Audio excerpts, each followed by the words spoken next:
Hi అండి, welcome to Mrs వంటిల్లు. ఏదన్నా ఫాస్ట్గా కర్రీ అవ్వాలంటే నేను చూస్ చేసుకునేది ఎక్కువ ఎగ్స్ మాత్రమే. సో ఆ ఎగ్ కర్రీ ఎలా చేస్తానో చూసేద్దాం రండి. ఈ వీడియో అయితే స్కిప్ చేయకుండా చూడండి. కొంచెం నా ఛానల్ని సబ్స్క్రైబ్ చేసుకోండి. ఫస్ట్ అయితే కుక్కర్లో ఎగ్స్ పెట్టేసుకున్నా.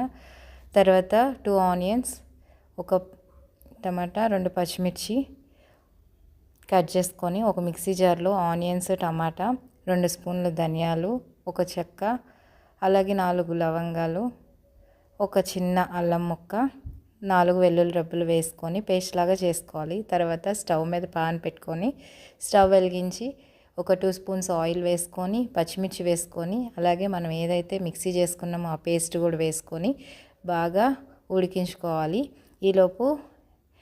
ఈలోపు ఎగ్స్ని తీసి పక్కన పెట్టుకోవాలి. తర్వాత కొంచెం ఉడికిన తర్వాత ఒక అర టీ స్పూన్ పసుపు, ఒక 1.5 టీ స్పూన్ ఉప్పు వేసుకొని, ఆ వీడియో స్కిప్ అయిపోయింది సో ఏమనుకోవద్దు. అలాగే గుడ్లను కూడా ఒలిచి పక్కన పెట్టుకోవాలి. ఇలా పక్కన పెట్టుకున్న తర్వాత ఈ గ్రేవీ అయితే ఉడికిపోయింది. ఉడికిన తర్వాత ఒక 1.5 టీ స్పూన్ వరకు, 2 స్పూన్స్ అయినా పర్లేదు, 2 స్పూన్స్ వరకు కారం వేసుకోవాలి. స్పైసీ కావాలంటే ఒక 2 స్పూన్స్ వేసుకుంటే సరిపోద్ది, లేదు అనుకుంటే 1.5 టీ స్పూన్ సరిపోద్ది. ఇలా వేసుకొని కొంచెం ఆ గ్రేవీ అంతా ఉడికేదాకా మళ్ళీ మూత పెట్టి ఉడికించుకోవాలి. తర్వాత ఒక 1/2 కప్ వరకు చింతపండు రసం వేసుకోవాలి. అలాగే ఒక 1/2 కప్పు వాటర్ వేసుకోవాలి. ఇలా వేసుకున్న తర్వాత ఒక స్పూన్ గరం మసాలా వేసుకొని బాగా కలుపుకొని మూత పెట్టి ఉడికించుకోవాలి.